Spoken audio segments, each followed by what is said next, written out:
전직 대통령이 법을 준수하거나 수감 위험을 감수해야 하는 상황에서 단 72시간만 주어진다면 어떤 일이 벌어질까요? 이것은 영화 헤드라인이 아닙니다. 실제 상황입니다. 역사상 처음으로 도널드 트럼프가 수년간 도전하고 극복해왔던 시스템이 강력하게 문을 닫았습니다. 연장 없음, 항소 없음, 탈출구 없음. 대법원이 이런 식으로 행동할 때 그것은 단순히 소음을 내는 것이 아닙니다.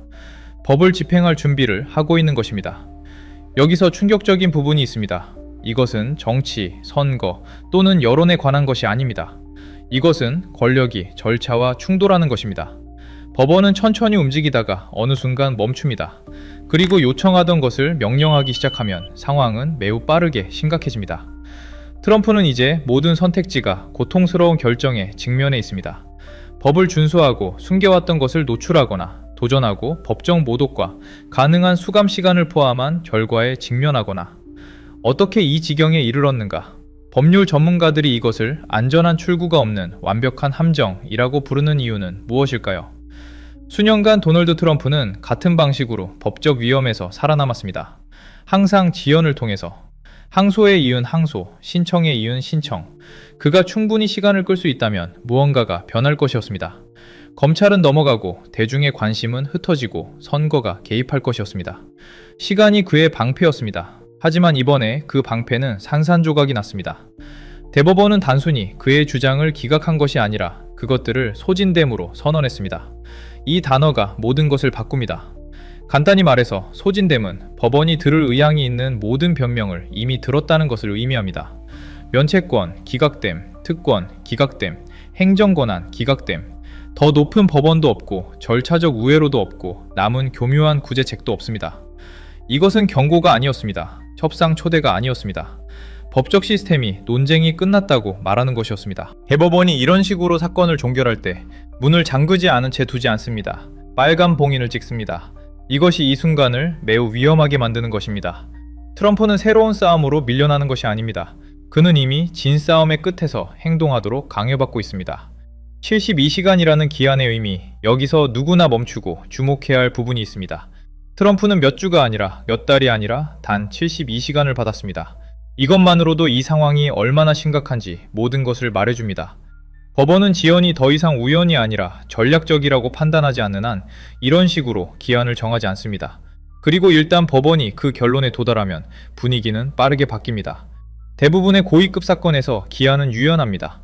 변호사들은 협상하고 연장이 부여되고 일정은 대중이 왜 그 사건이 중요했는지 잊을 때까지 늘어납니다.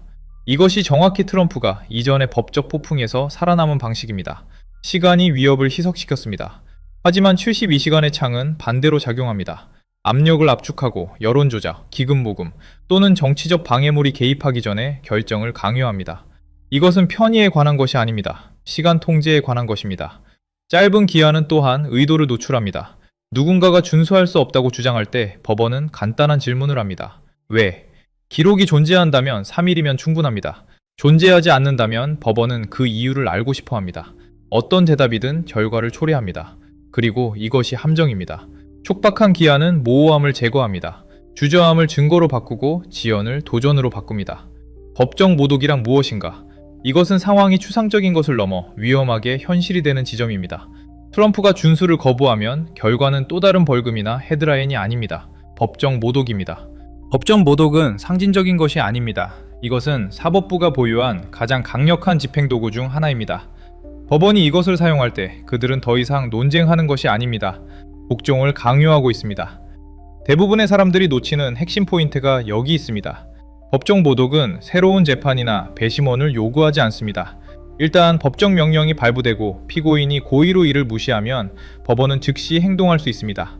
이것은 1일 벌금, 제한 조치 또는 극단적인 경우 준수가 이루어질 때까지 구금을 의미할 수 있습니다. 이것이 법률 전문가들이 이것을 매우 심각하게 받아들이는 이유입니다.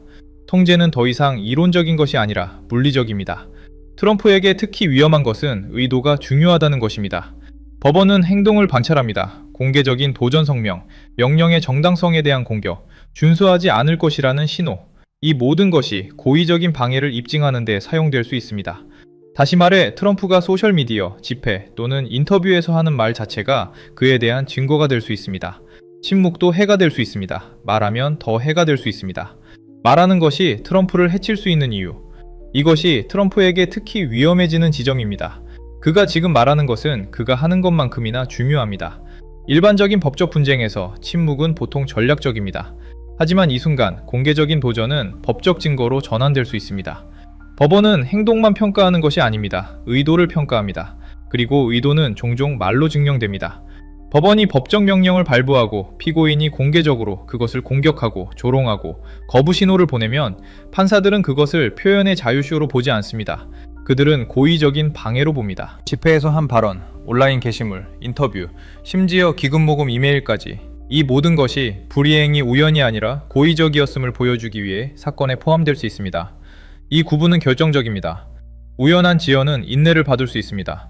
의도적인 도전은 처벌을 초래합니다.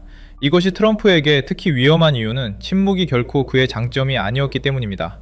그의 본능은 항상 서사를 지배하고 먼저 공격하고 법적 압력을 정치적 연료로 바꾸는 것이었습니다. 하지만 그 본능은 법원이 천천히 움직이고 집행이 멀리 있던 시스템에서 형성되었습니다. 이 상황은 다릅니다. 대법원은 명령 이후의 행동이 중요하다고 명확했습니다. 모든 반응이 데이터 포인트가 됩니다. 모든 분노의 폭발이 법정 모독 사건을 강화합니다. 여기에 심리적 함정도 있습니다. 말하는 것은 강력해 보입니다. 침묵은 약해 보입니다. 하지만 사법적 집행 단계에서 그 본능은 역전됩니다. 도전이 강할수록 검찰이 의도를 입증하기가 더 쉬워집니다. 그리고 일단 의도가 확립되면 결과는 빠르게 확대됩니다. 기록의 위험성. 이 최후 통첩의 가장 위험한 부분 중 하나는 기한도, 수감 위협도 아닙니다. 법원이 요구하는 것입니다. 이 소환장은 제한적이지 않습니다. 하나의 거래나 특정 시점에 국한되지 않습니다. 의도적으로 광범위합니다. 수년을 거슬러 올라가는 재정 기록, 외국 기관과의 통신, 돈, 호의 또는 영향력 교환과 관련된 문서. 이것은 탐색적 수사가 아닙니다. 재구성 작업입니다. 이것이 중요한 이유가 여기 있습니다. 검찰은 이미 무엇을 찾고 있는지 모르는 한 이 수준의 자료를 요청하지 않습니다. 이 기록들은 하나의 거짓말을 잡기 위한 것이 아닙니다. 패턴을 노출하기 위한 것입니다. 돈이 어떻게 움직였는지, 누가 관여했는지, 언제 결정이 내려졌고 왜 바로 그 순간에 내려졌는지. 각 문서는 퍼즐 조각입니다. 개별적으로는 무해해 보일 수 있습니다. 함께 모으면 이야기를 말합니다. 그리고 문서는 고집이 셉니다. 설명이나 충성심에 신경 쓰지 않습니다. 잊지 않습니다. 날짜 스탬프, 메타데이터, 라우팅 추적, 거래 이력을 가지고 있습니다. 일단 제출되면 증언, 공개 성명, 이전의 법적 주장과 비교됩니다. 불일치는 증거가 됩니다. 누락은 의도가 됩니다. 수사관들이 존재해야 한다는 것을 알고 있다면 누락된 문서조차 유죄의 증거가 될 수 있습니다. 이것이 준수를 위험하게 만드는 이유입니다. 기록을 제출한다고 조사가 끝나지 않습니다. 거기서 시작됩니다. 각 페이지는 새로운 질문을 제기합니다. 각 답변은 또 다른 문을 엽니다. 그리고 무언가가 변경되거나 불완전하거나 잘린 것처럼 보이면 그 자체가 별도의 법적 문제가 됩니다. 누락된 기록의 함정. 너무 늦을 때까지 대부분의 사람들이 인식하지 못하는 현실이 있습니다. 문서를 제출하지 않는 것은 불리한 문서를 제출하는 것만큼이나 해로울 수 있습니다. 사실 이런 경우에 누락된 기록은 종종 피해를 주는 폭로보다 더 많은 경각심을 불러일으킵니다. 왜? 검찰은 거의 맹목적으로 소환장에 들어가지 않기 때문입니다. 그들은 보통 무엇이 존재해야 하는지 이미 알고 있습니다. 그리고 그것이 나타나지 않으면 그 부재가 크게 말합니다.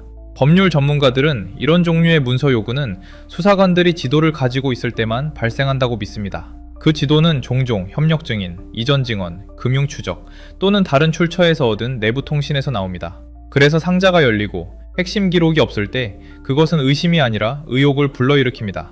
빈 공간은 질문이 됩니다. 반복되는 빈 공간은 의도가 됩니다. 압력이 배가 되는 지점이 여기 있습니다. 트럼프가 기록을 제출하고 무언가가 없으면 검찰은 어깨를 으쓱하고 넘어가지 않습니다. 그들은 묻습니다. 파기되었나? 은닉되었나? 보류되었나? 각 가능성은 자체적인 법적 결과를 가집니다. 갑자기 사건은 문서에 무엇이 있는지에 관한 것만이 아닙니다. 왜 특정 문서가 거기에 없는지에 관한 것이 됩니다. 여기에 함정이 있습니다. 수사관들이 기록이 존재했음을 증명할 수 있다면 무지를 주장하는 것은 도움이 되지 않습니다. 백업, 이메일 또는 제3자 기록이 그 이야기와 모순된다면 분실을 주장하는 것도 도움이 되지 않습니다. 현대 법적 시스템에서 부재는 추적 가능합니다. 디지털 발자국은 조용히 사라지지 않습니다. 메아리칩니다. 배후의 압력, 트럼프의 변호팀 장막 뒤에서 이 최후 통첩은 트럼프만 압박하는 것이 아닙니다. 그를 변호하는 사람들을 압박하고 있으며 이것은 대부분의 헤드라인이 인정하는 것보다 더 중요합니다. 변호사는 인기 없는 클라이언트를 변호할 수 있습니다. 위험한 사건을 변호할 수 있습니다. 하지만 변호할 수 없는 것은 자신의 클라이언트에게 기습당하는 것입니다. 그리고 이것이 정확히 이 사건이 들어간 위험지대입니다. 법원이 집행이 포함된 엄격한 기한을 발부하면 변호사들은 불편한 질문을 해야 합니다. 우리가 모든 것을 가지고 있나? 무언가가 보류되었나? 내 클라이언트가 나에게 완전히 정직한가? 이러한 질문 중 하나라도 답이 불확실하면 전체 변호가 흔들리기 시작합니다. 변호사는 법원에 대한 윤리적 의무가 있습니다. 그들은 고의로 불완전하거나 오해의 소지가 있는 정보를 제시할 수 없습니다. 이것은 전략이 아닙니다. 직업적 위험입니다. 균열이 나타나는 곳이 여기 있습니다. 트럼프가 자신의 법률팀의 특정 기록을 숨겼다면 그 변호사들은 동의 없이 책임을 물려받습니다. 갑자기 클라이언트를 변호한다는 것은 잠재적으로 자신의 신뢰성을 변호하는 것을 의미합니다. 변호사들이 법정 모독죄제나 자격박탈에 대해 걱정하기 시작하면 충성심은 빠르게 침식됩니다. 정치 때문이 아니라 자기 보존 때문입니다. 정치적 캠페인은 법적 방패가 아니다. 이 순간에서 가장 중요하고 가장 오해받는 부분 중 하나가 있습니다. 대통령 선거 출마가 법을 중단시키지 않습니다. 트럼프는 여기서 특별한 정치적 인물로 취급되지 않습니다. 법원 명령하에 있는 피고인으로 취급되고 있습니다. 그리고 이 구분은 여론조사, 집회 또는 헤드라인보다 더 중요합니다. 수년간 트럼프는 일종의 정치적 중력으로부터 혜택을 받았습니다. 법원은 조심스럽게 움직였고 일정은 연장되었고 기관들은 외항이나 간섭 비난을 걱정하며 주저했습니다. 하지만 이 결정은 강력한 메시지를 보냅니다. 캠페인은 법적 방패가 아닙니다. 집회가 있다고 기한이 멈추지 않습니다. 준수는 선거 시즌을 기다리지 않습니다. 그리고 사법권은 정치적 일정에 굽히지 않습니다. 이것이 법률 전문가들이 타이밍이 의도적이라고 말하는 이유입니다. 대법원은 논란을 피하기 위해 집행을 지연시키지 않았습니다. 어쨌든 진행했으며 제도적 권위가 정치적 편의 위에 있다는 신호를 보냈습니다. 이것은 중요한 변화입니다. 미래의 후보자들에게 강력한 메시지를 전달합니다. 행위가 정당한 대통령 행위밖에 있다면 법은 평소처럼 진행됩니다. 대법원이 더 이상 묻지 않는 이유. 이것이 모든 것 중 가장 마지막이자 가장 위험한 이유입니다. 대법원은 더 이상 묻지 않습니다. 트럼프가 거부할 경우 어떤 일이 일어날지 준비하고 있습니다. 법원은 설계상 보수적인 기관입니다. 천천히 움직이고 반복적으로 경고하고 피고인에게 자발적으로 준수할 수 있는 모든 가능한 기회를 줍니다. 법원이 인내심을 잃으면 근본적인 무언가가 변했다는 것을 의미합니다. 이 단계에서 질문은 더 이상 그가 준수할 것인가가 아닙니다. 그가 준수하지 않을 때 우리는 무엇을 할 것인가입니다. 이 구분은 엄청나게 중요합니다. 이 결정이 트럼프를 위해 쓰여진 것이 아니라는 것을 말해줍니다. 집행을 위해 쓰여진 것입니다. 집행은 모호함이 죽는 곳입니다. 기자회견도 없고 조작 사이클도 없고 공식 절차와 결과만 있습니다. 이것은 트럼프가 전체 경력 동안 피해온 순간입니다. 그는 회색지대에서 번성합니다. 규칙이 선택적으로 보이고 결과가 멀리 있는 곳에서요. 하지만 집행은 그 공간을 붕괴시킵니다. 행동과 결과를 즉시 연결합니다. 완충장치 없이, 지연 없이, 기동할 공간 없이. 법원이 집행 모드로 활성화하면 수사학적으로 확대되지 않습니다. 기계적으로 확대됩니다. 이것이 이전의 모든 법적 폭풍과 다르게 느껴지는 이유입니다. 그 사건들은 수년에 걸쳐 공개적으로 전개되었고 적응하고 패배를 서사적 승리로 바꿀 공간이 있었습니다. 이것은 완전히 형성된 상태로 도착했습니다. 조용히 구축되고 봉인되고 최종적이었습니다. 트럼프가 무슨 일이 일어나고 있는지 완전히 이해했을 때 논쟁은 이미 끝났고 기한은 이미 달리고 있었습니다. 진정한 법적 함정, 여기 핵심 현실이 있습니다. 일단 집행이 시작되면 요청에 따라 멈추지 않습니다. 법원은 분노나 압력에 후퇴하지 않습니다. 그들은 전진합니다. 제도적 권위가 그것에 달려있기 때문입니다. 이것이 진정한 법적 함정인 이유입니다. 준수는 피해를 입히고 도전은 처벌을 촉발합니다. 지나가는 시간마다 남은 작은 공간이 좁아집니다. 이것은 드라마에 관한 것이 아닙니다. 기계에 관한 것입니다. 그리고 그 기계는 이미 움직이고 있습니다. 역사상 처음으로 트럼프는 일정도, 서사도, 다음 단계도 통제하지 않습니다. 법이 통제합니다.